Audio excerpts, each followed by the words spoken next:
kami sampaikan setidaknya hadis-hadis seputar pertengahan Sya'ban kita bisa dapati ada satu yang kualitasnya sahih, ada satu yang kualitasnya dhaif, dan selebihnya umumnya palsu.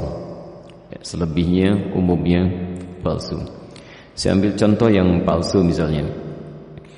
Anda bisa temukan ini di kitab Ibnu Majah. Kalau punya kitabnya Sunan Ibnu Majah jilid pertama halaman 421, atau di Sunan Al-Baihaqi Syu'abul Iman jilid ketiga halaman 387, atau kalau Anda memiliki kitab Silsilah Al-Ahadits Ad-Dha'ifah karya Syekh Muhammad Nasiruddin Al-Albani, Anda bisa temukan di nomor hadis 2132. Baik, riwayat ini disampaikan oleh seorang bernama Ibnu Abi Sarba. Beliau mengatakan menerima dari Ibrahim bin Muhammad, beliau menerima dari Muawiyah bin Abdullah bin Ja'far, disampaikan dan disandarkan pada sahabat Ali bin Abi Thalib. Alhamdulillah. Hadisnya barangkali sangat populer, pernah Anda dengar. Idza kanat lailatun nisfi min Sya'ban, jika telah tiba malam pertengahan bulan Sya'ban atau malam atau di hari pertengahan Sya'ban, faqumu lailaha, maka hidupkan malamnya dengan banyak menunaikan salat, wasumu naharaha, dan siangnya lakukan dengan puasa. Faman min mustaghfirin, maka siapapun yang bermohon ampunan kepada Allah, maka Allah akan mengampuni orang yang memohon ampunan itu.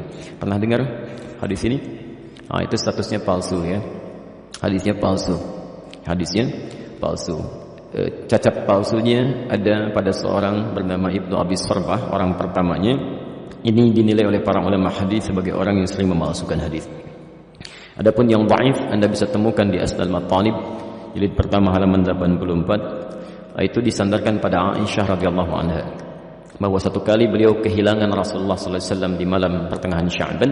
Faqadtu Rasulullah sallallahu alaihi wasallam, dan itu bagian Rasulullah menginap di rumah beliau. Ya, diduga beliau sedang ada di tempat istri yang lain. Dicari oleh Aisyah, ternyata sedang ditemukan di Baqi. Ya, beliau sedang berdoa kepada Allah Subhanahu wa taala agar sekiranya Allah berkenan mengampuni para muslim yang telah wafat di pemakaman Baqi.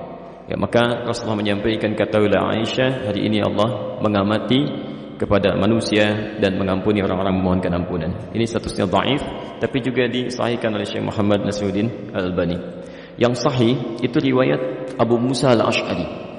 Abu Musa Al-Ash'ari Anda bisa temukan di Silsilah Al-Hadits As-Sahihah, alhamdulillah, karangan Syekh Muhammad Nasiruddin Al-Albani, nomor hadis 1144. Ini yang sahih, yang kalimatnya juga singkat ya, bahwa Nabi SAW menyampaikan Allah Subhanahu wa ta'ala mengamati, bahasanya mengamati ya, kepada hambanya ya, di malam pertengahan Sya'ban ya, di malam pertengahan Sya'ban, dan mengampuni yang memohon ampunan sekalipun sebanyak bulu domba di sekup kalem.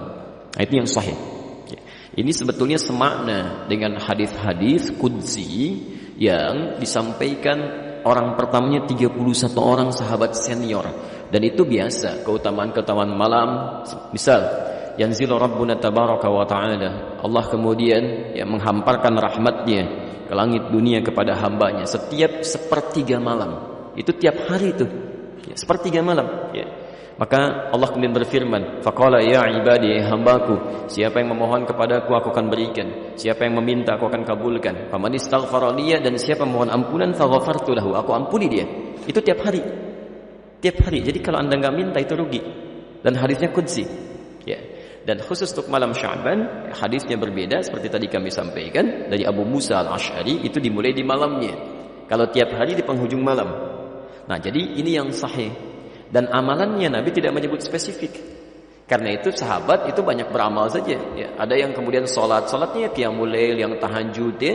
Ada yang banyak beristighfar, macam-macam. Dan tidak ada amalan spesifik. Nah, jadi kalau misalnya ada amalan-amalan spesifik menunjukkan di malam itu ya, itu sesungguhnya hadis-hadis yang disepakati oleh para ulama itu hadis palsu.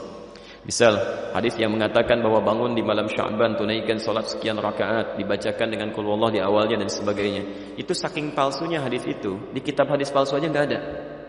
Ya, saking palsunya itu enggak ada ya. Itu dimunculkan kemudian. Dan disandarkan pada tabi'in bernama Khalid bin Ma'dan yang hidup di Damaskus pada saat itu.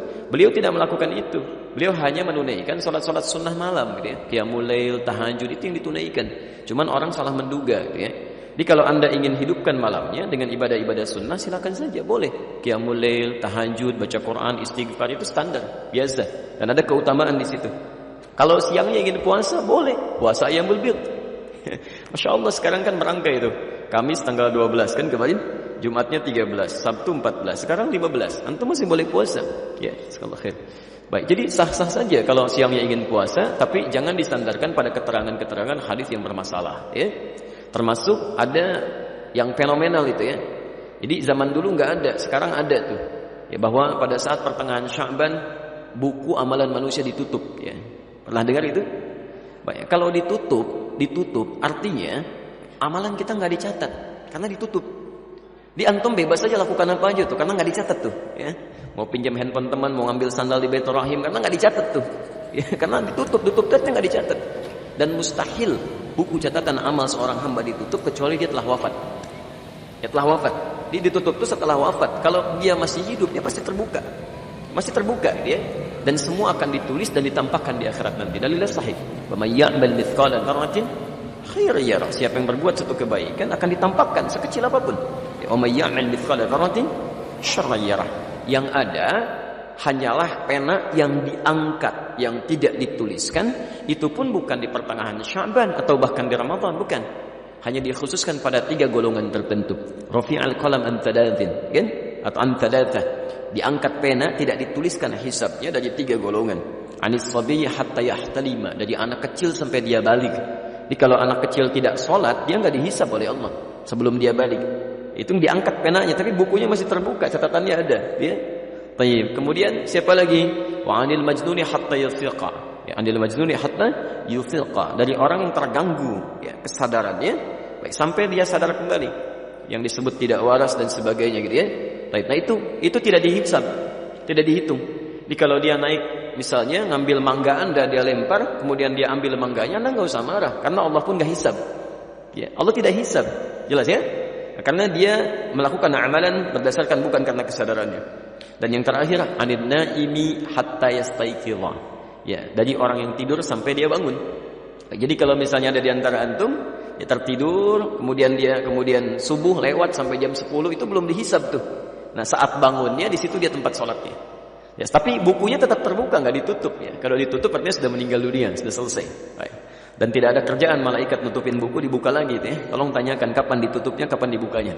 Okay. Jadi itu diantara amalan-amalan yang barangkali penting untuk disampaikan. Jadi tidak sepenuhnya keliru juga beramal di pertengahan Sya'ban, tapi juga tidak sewajarnya jika kita melakukan amalan yang tidak pernah ada dalilnya, ya, sekaligus juga tidak ada ketentuan dan contohnya. Itu barangkali yang coba kita hindari. Kalau beramalnya silahkan karena tuntunan umumnya ada, hadisnya dan sebagainya. Tapi amalan-amalan sunnah yang memang pernah diajarkan dan dicontohkan untuk dilakukan.